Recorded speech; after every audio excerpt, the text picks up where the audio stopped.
Amit Shah ji, ANI के साथ बात करने के लिए धन्यवाद। आज जब सुप्रीम कोर्ट ने क्लीन चिट दे दिया मोदी जी को और बाकी आरोपियों को, आपको कैसे महसूस हो रहा है? आप उस वक्त एक MLA थे। देखिए, सबसे पहले क्लीन चिट नहीं है, मैं इसके बारे में बाद में बात करूंगा। सुप्रीम कोर्ट ने पूरे आरोपों को खारिज किया है और आरोप क्यों घड़े गए इसके बारे में भी सुप्रीम कोर्ट ने कहा है। एक प्रकार से आप कह सकती हो कि सुप्रीम कोर्ट ने ये आरोप पॉलिटिकली मोटिवेटेड है, ये भी सिद्ध कर दिया है। सुप्रीम कोर्ट के जजमेंट ने सिद्ध किया है। जहां तक कैसा लगा का सवाल है, 18-19 साल की लड़ाई, देश का इतना बड़ा नेता एक शब्द बोले बगैर सभी दुखों को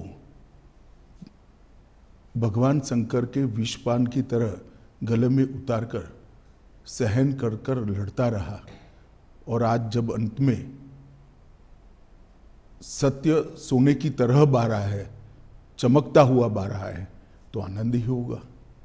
मैंने बहुत नज़दीक से मोदी जी को इस दर्द को झेलते हुए देखा है, इस आरोपों को झेलते हुए देखा है, और सब कुछ सत्य होने के बावजूद भी क्योंकि न्यायिक प्रक्रिया चालू है, हम कुछ नहीं बोलेंगे।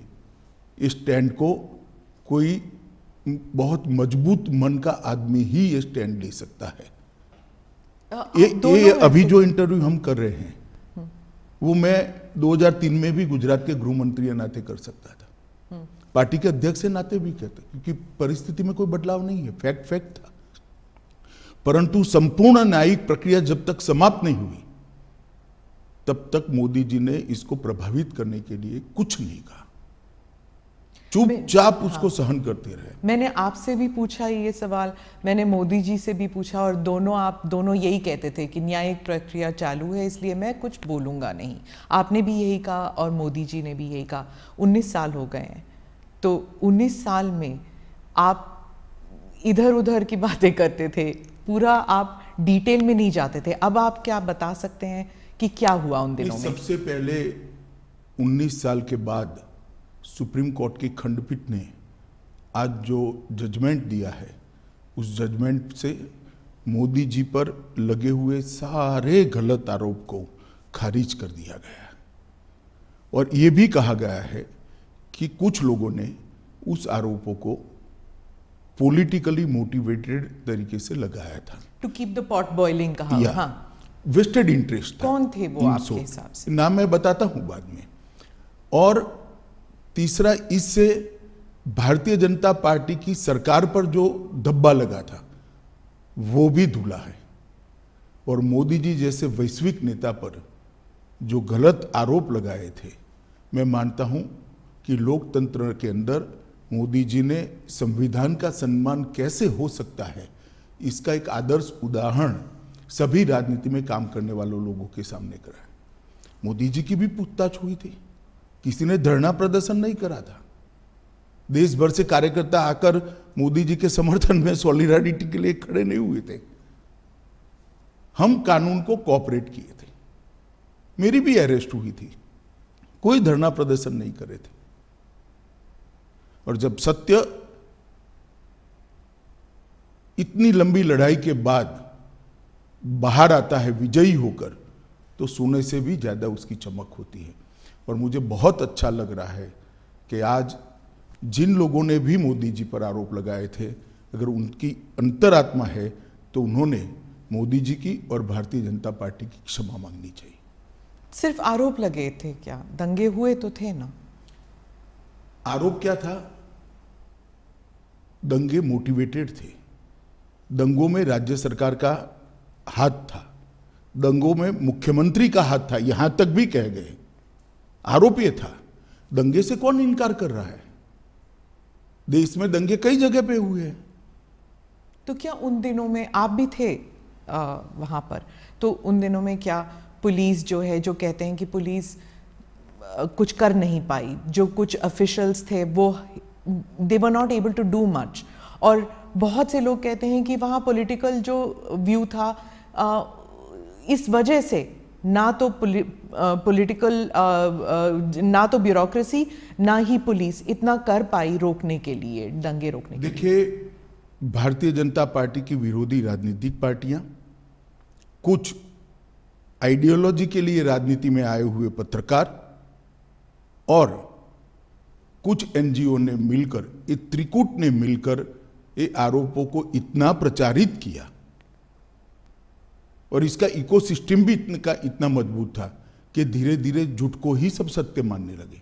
पर उस वक्त तो आपकी सरकार दिल्ली में भी थी और आपकी सरकार गुजरात में भी थी, तो फिर मीडिया को या फिर उन लोगों का नेटवर्क इतना स्ट्रांग कैसे था? हमारी सरकार का कभी भी मीडिया के काम में इंटरफेरेंस का दखल ही, मतलब हमारा एटीट्यूड ही नहीं है, ना उस वक्त करा था ना आज कर रहे हैं। परंतु उस वक्त जो इकोसिस्टम बनी थी, वो इकोसिस्टम ने एक झूठ के पुलिंदे को इतना हवा बनाकर जनता के सामने खड़ा कर दिया कि इसकी इन्फ्लुएंस में सभी लोग थे, शायद कोर्टें भी होगी। अगर सत्य था तो फिर एसआईटी की क्या जरूरत थी? एसआईटी में आज मैं आपको सत्य बताता हूं, एसआईटी का ऑर्डर कोर्ट का नहीं था। एक एनजीओ ने एसआईटी की मांग करी,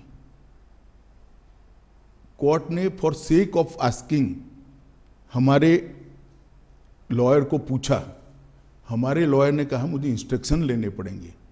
लंच आवर के बाद फिर से कोर्ट बैठी, हमारी सरकार ने कह दिया कि हमें कुछ छुपाना ही नहीं, तो एसआईटी बने, हमें क्या आपत्ति है। It was consented decision, Gujarat सरकार की रिकॉर्ड पर कंसेंट है। कोर्ट ने अपने जजमेंट में भी लिखा है कि एनजीओ की मांग थी, गुजरात सरकार ने कंसेंट दी है। हम बहस कर सकते थे, मगर क्यों करें, क्योंकि हमें कुछ छिपाना ही नहीं था। आज जब जजमेंट आया है तब तय हो गया है कि जजमेंट में लिखा हुआ नाम मैं बोलता हूं, एक पुलिस अफसर का नाम दिया है, एक एनजीओ का नाम दिया है और कुछ पॉलिटिकल एलिमेंट्स का नाम दिया है। ये तीनों ने मिलकर जजमेंट के अंदर ये स्पष्ट कर दिया है कि सनसनी खड़ी करने के लिए झूठ बातों को फैलाया गया, झूठ बातों को आगे बढ़ाया गया और झूठे सबूत गढ़े गए। एसआईटी को जो जब जवाब लिखवा रहे थे तब भी उनको मालूम था कि ये झूठा जवाब है, जिसको एसआईटी ने भी बाद में कोर्ट के सामने रखा कि ये झूठे जवाब थे और वो जानते थे कि झूठे। आज कोर्ट ने स्पष्ट कर दिया कि सरकार ने दंगा रोकने के लिए भरसक प्रयास किए। कोर्ट ने यह तय कर दिया कि मुख्यमंत्री ने बार बार शांति की अपील की थी। कोर्ट ने यह तय किया घटनाएं मतलब ट्रेन जलाने की घटना के बाद जो दंगे हुए वो सुनियोजित नहीं थे, स्वप्रेरित थे। ये भी कोर्ट ने आज जजमेंट में कह दिया और तहलका द्वारा किए गए स्ट्रिंग ऑपरेशन को भी कोर्ट ने खारिज कर दिया, क्योंकि इसका आगे पीछे का पूरा फुटेज जब आया तब मालूम पड़ा कि स्ट्रिंग ऑपरेशन पॉलिटिकली मोटिवेटेड है। सेना को बुलाया नहीं गया इतनी देर तक, 3 दिन नहीं बुलाया गया। आज सुप्रीम कोर्ट ने कहा देयर वाज नो डिले, लेकिन क्या सेना, अगर आप उस वक्त होम मिनिस्टर होते, गृह मंत्री होते, तो क्या आप सेना को बुलाते नहीं जल्दी? नहीं, जहाँ तक गुजरात सरकार का सवाल है, हमने कोई लेट लतीफ़ी नहीं करी थी। जिस दिन गुजरात बंद का ऐलान हुआ उसी दोपहर को हमने सेना को बुला लिया था। सेना को पहुंचने में थोड़ा समय लगता है। आप हमारा हिसाब मांगती है, मांगना भी चाहिए, मुझे जवाब भी देना चाहिए, परंतु मैं क्लियर कर दूं, जहां तक गुजरात सरकार का सवाल है, एक दिन की भी देरी नहीं की है। रिकॉर्ड बहुत स्पष्ट है, कोर्ट ने भी इसको अप्रिशिएट किया है। परंतु दिल्ली में सेना का मुख्यालय है, दिल्ली में इतनी सेना है, जब इतने सारे सिख भाइयों बहनों को मार दिया, 3 दिन तक कुछ नहीं हुआ। कितनी एसआईटी बनी?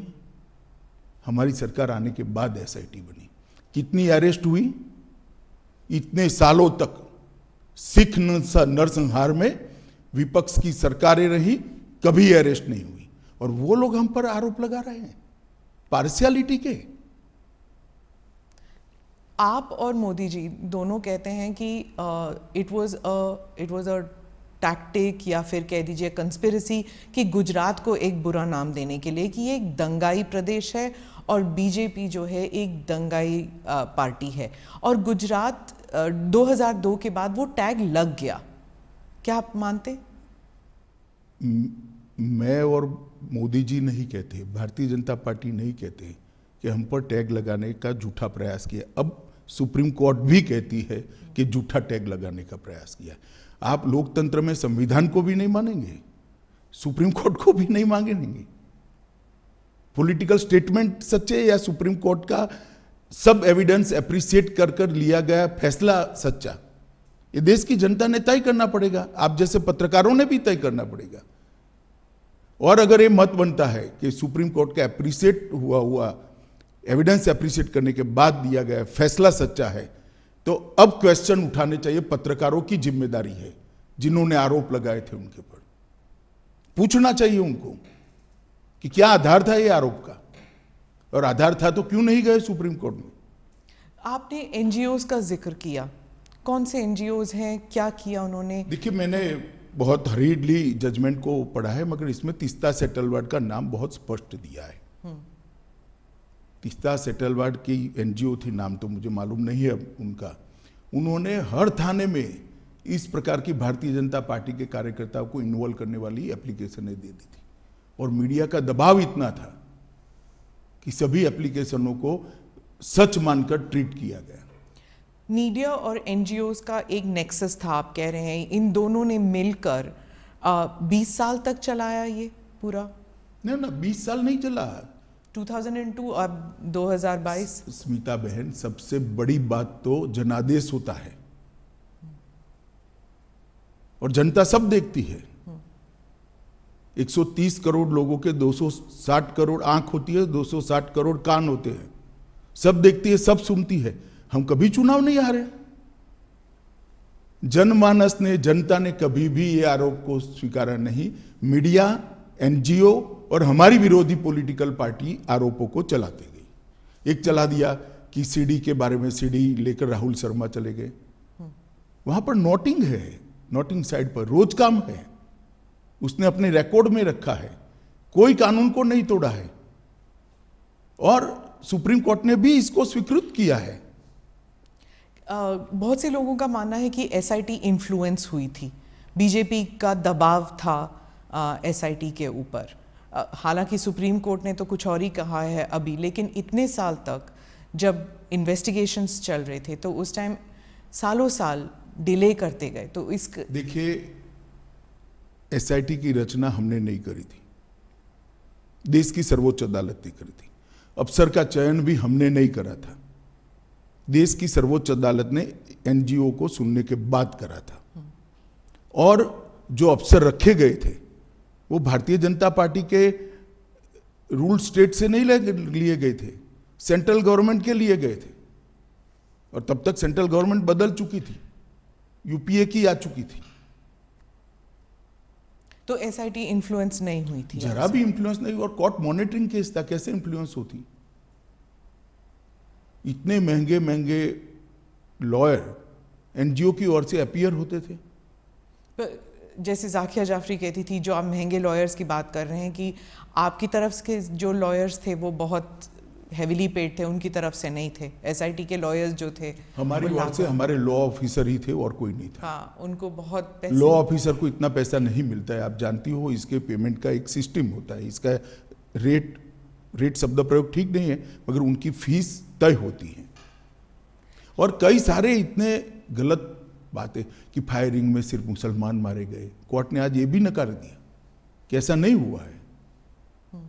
फायरिंग में मुसलमान नहीं मारे गए, लेकिन दंगों में तो मुसलमान मारे गए ना। देखिए स्मिता जी, एक बात आप समझ कर चलिए, जिस तरह से 60 लोगों को जिंदा जला दिया था, उसका समाज में आक्रोश था।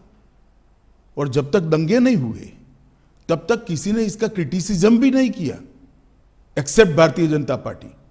कांग्रेस पार्टी का एक भी स्टेटमेंट, पार्लियामेंट चल रही थी उस दिन, किसी ने दुख भी व्यक्त नहीं किया। कि 60 लोगों को जिंदा जलाने की घटना का आप भर्त्सना भी नहीं करोगे, निंदा भी नहीं करोगे? इतनी बड़ी वोट बैंक पॉलिटिक्स होगी। आज सुप्रीम कोर्ट ने यह भी कह दिया कि जाकिया जाफरी किसी और के निर्देशन पर काम करती थी। कई सारे विक्टिम्स का एफिडेविट एनजीओ ने साइन कर दिए, विक्टिम को मालूम ही नहीं है। आपके हिसाब से किसने किया, क्यों किया जाकिया जाफरी के? सब जानते हैं ना कि तीस्ता सेतलवाड जी की एनजीओ ये सब कर रही थी, केवल और केवल।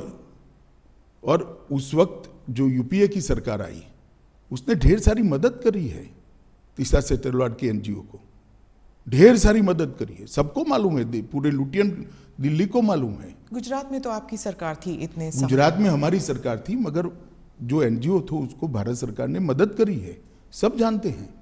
और केवल मोदी जी को टारगेट बनाकर ये सब किया गया, उनकी छवि को हानि पहुंचाने के लिए किया गया, उनको दंगों के केस में उनकी लिप्तता बनाने के लिए किया गया, मगर सत्य को कुछ नहीं होता है।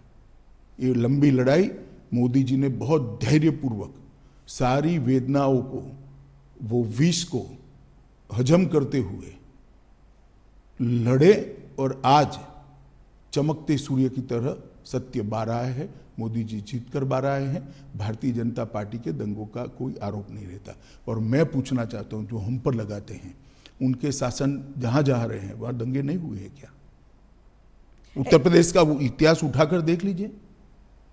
पर कभी लेबल नहीं लगा किसी पर? लेबल लगाया नहीं आप लोगों ने, लेबल हमने थोड़ी ना लगाया है, लेबल फैक्ट के आधार पर थोड़ी ना लगा है।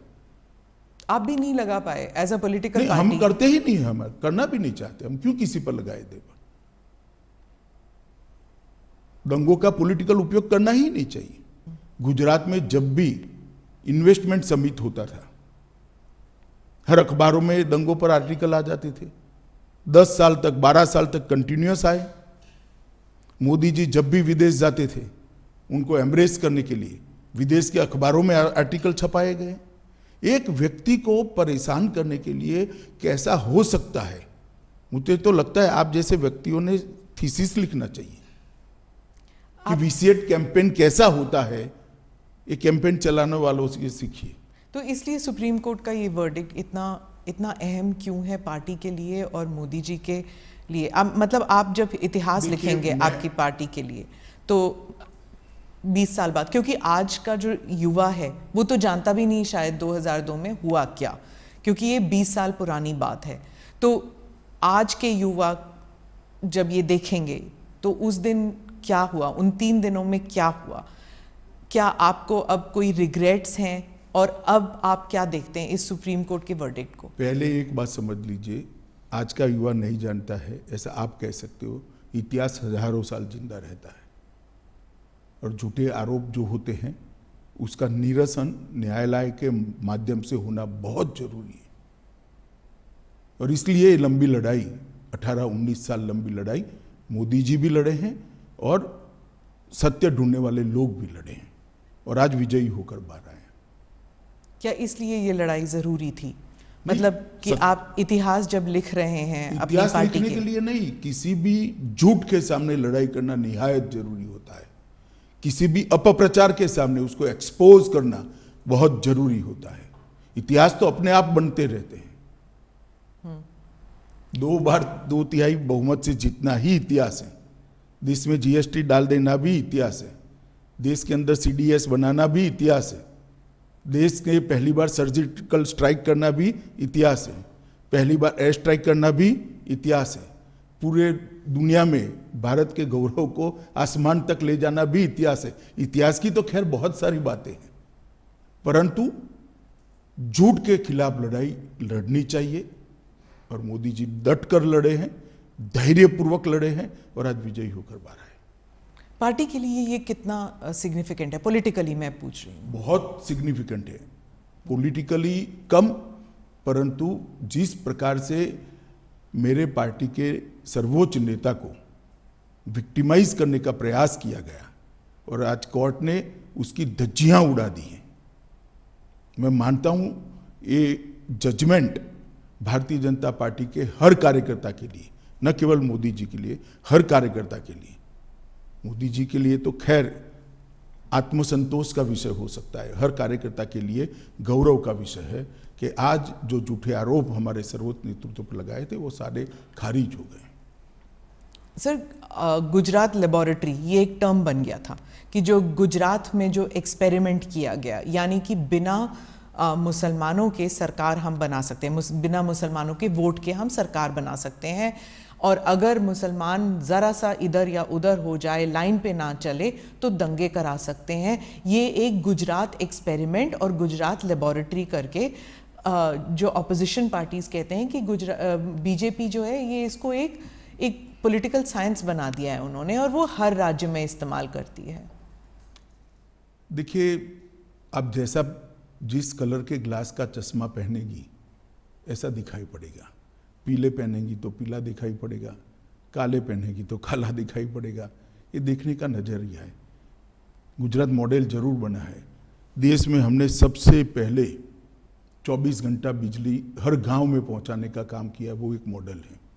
देश के अंदर 12 साल के अंदर जीरो ड्रॉप आउट रेशियो, लगभग जीरो ड्रॉप आउट रेशियो, और 99% से ज़्यादा एनरोलमेंट किया बच्चों का प्राइमरी एजुकेशन के अंदर, वो भी मॉडल है। गुजरात के ट्राइबल एरिया के लिए वन बंधु कल्याण योजना लेकर आए, वो भी मॉडल है।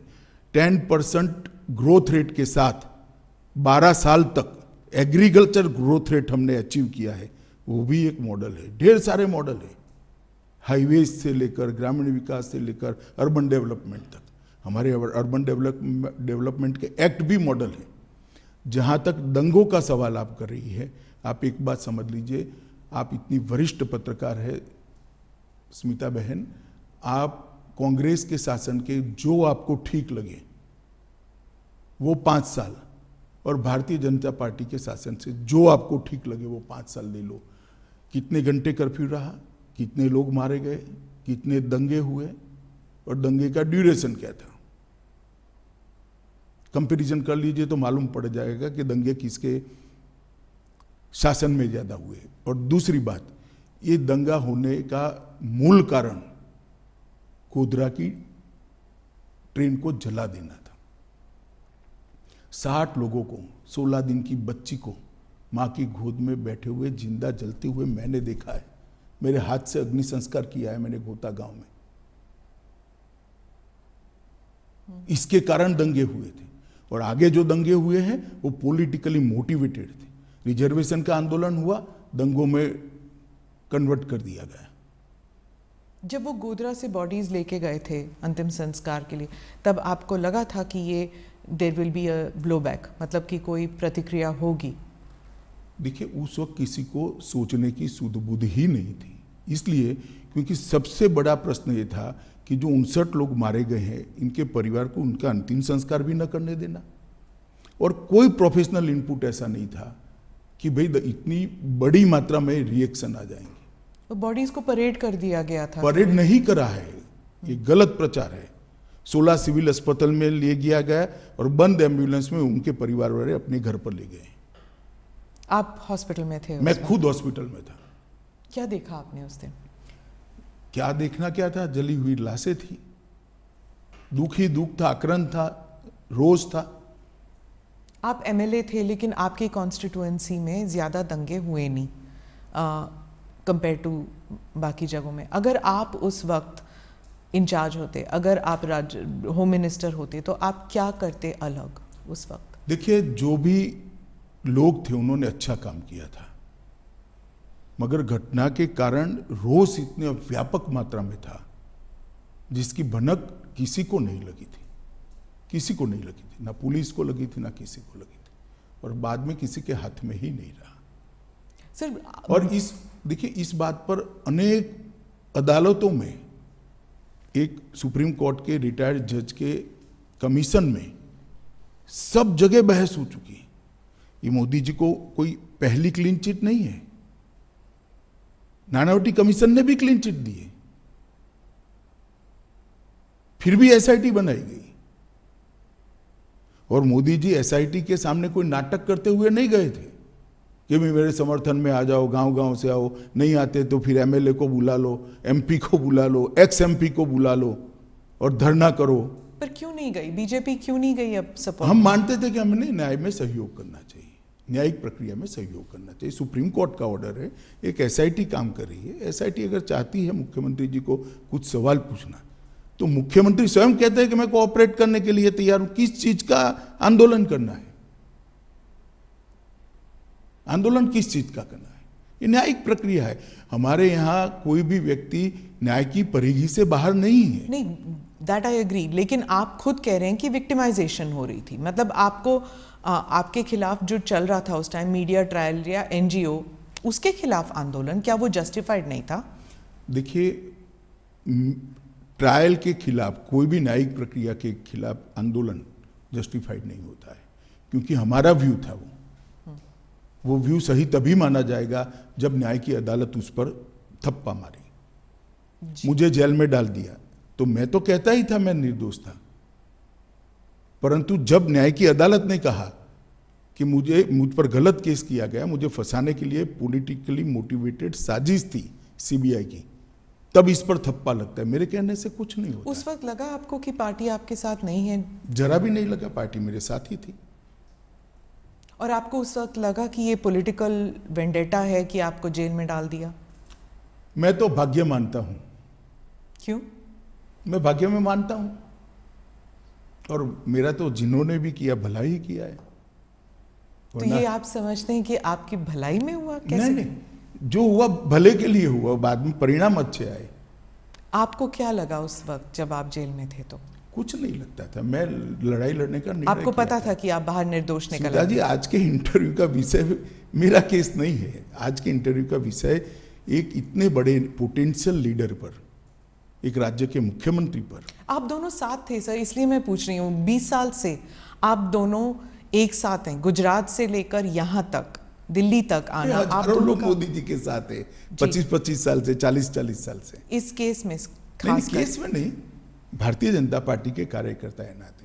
पर ये राइट्स को लेकर जब भी किसी को सोचा जाता है, किसी के बारे में सोचा जाता है, आप दोनों के बारे में, हालांकि आप उस वक्त सिर्फ एक एमएलए थे, लेकिन इस लड़ाई में आप उनके साथ थे हमेशा। नहीं तो लड़ाई मुझे लड़नी है, क्योंकि ये सत्य की लड़ाई है। मेरी पार्टी पर आरोप लगे, मेरे नेता पर आरोप लगे, मैं क्यों नहीं लड़ूंगा? पर ऑपोजिशन हमेशा कहती है कि दंगे आप करने देते हैं, जब तक लोग डेथ टोल नहीं हो जाता तब तक आप दंगे करने देते, क्योंकि इससे पॉलिटिकल फायदा होता है, पोलराइजेशन। बहन, आप भी वही कर रही हो जो 2003 में मीडिया ने किया था। आपके पास इतनी बड़ी टीम है। भारतीय जनता पार्टी की कोई कम राज्यों में सरकार रही नहीं है। जहाँ जहाँ हमारी सरकार है, वहाँ पहले कांग्रेस की भी सरकार थी, सपा की भी थी, बसपा की भी थी, तृणमूल कांग्रेस और कम्युनिस्टों की भी है।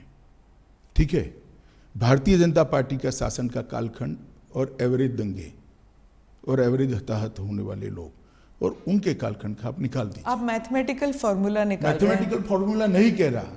अगर हम स्पॉन्सर करते हैं तो दंगे ज्यादा होने चाहिए। दिखता नहीं है ना, वही तो वो कह रहे हैं कि आप जब स्पॉन्सर करते हैं देखना नहीं चाहते।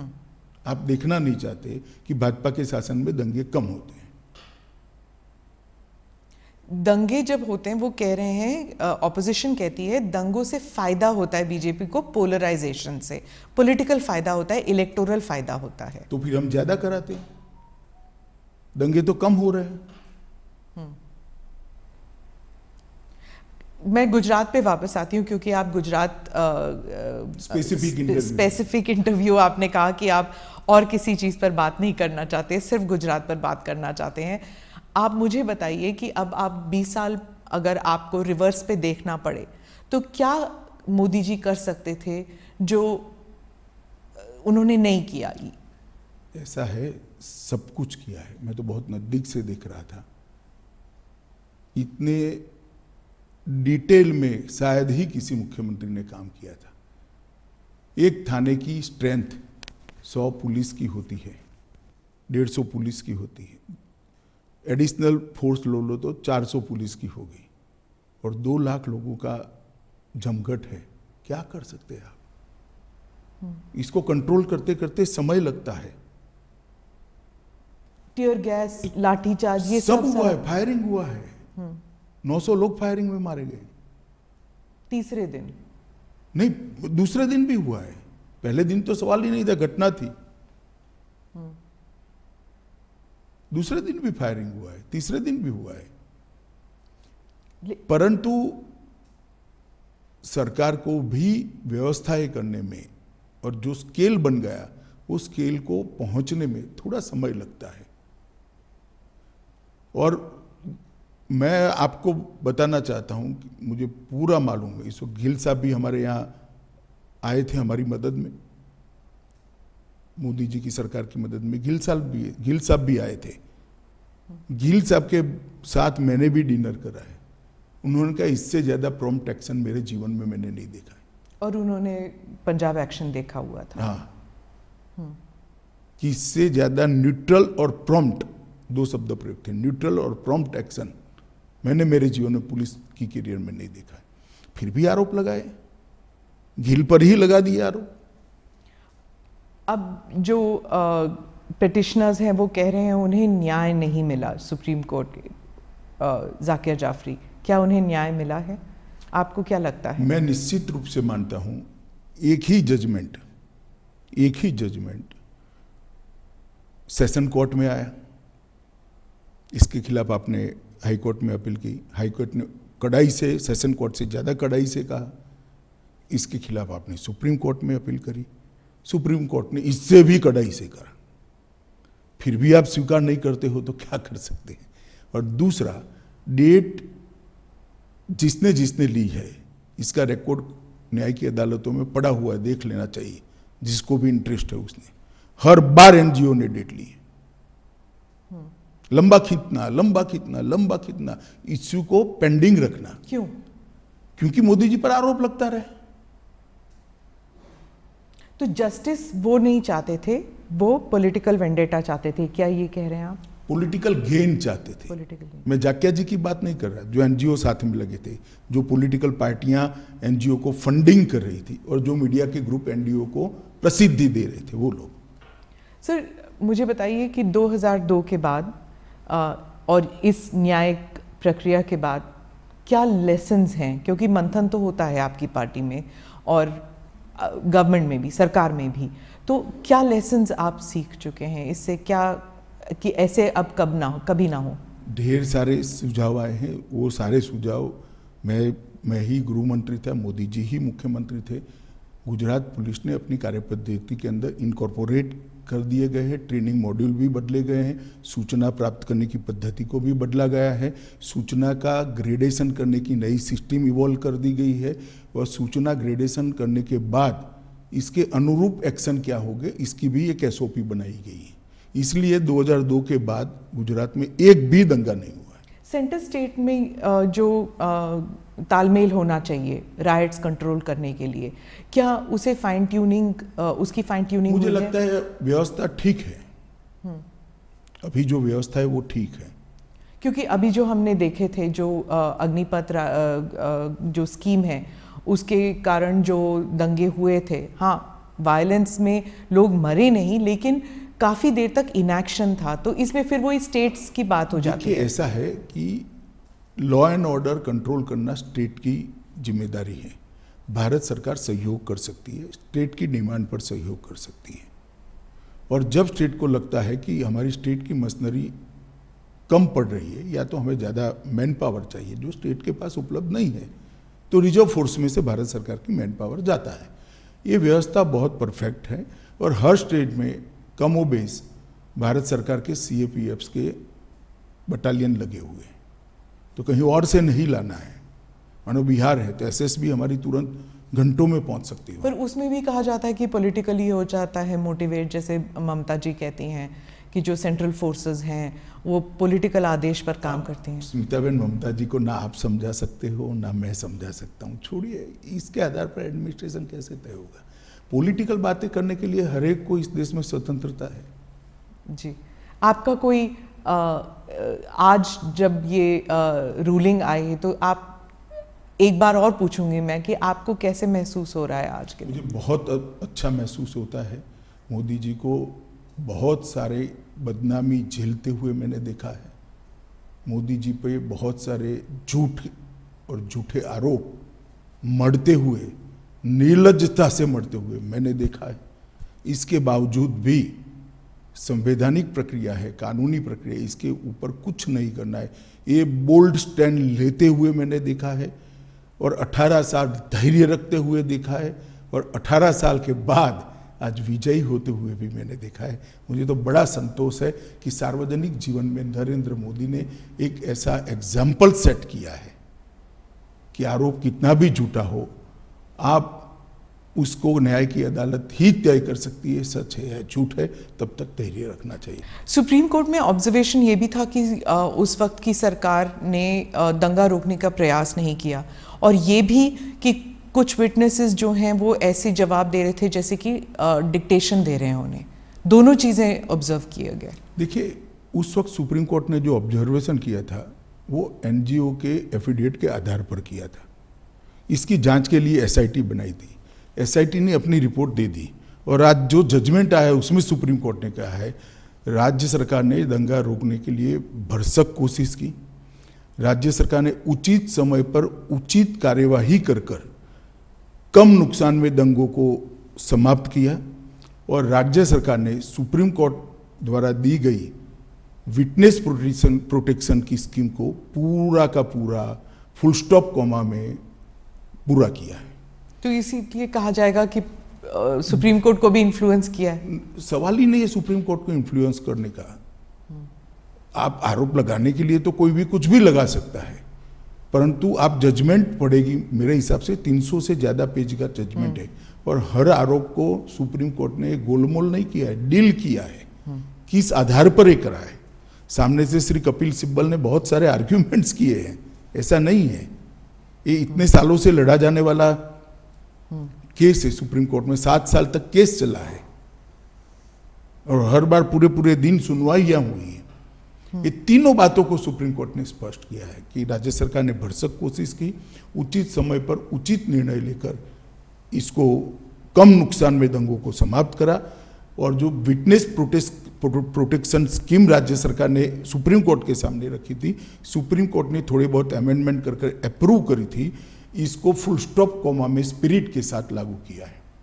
और मोदी जी के लिए भी कहा कि मोदी जी ने बार बार दंगा रोकने के लिए मीटिंगें भी करी, अपीलें भी करी, सार्वजनिक अपीलें भी करी और स्थान पर भी गए।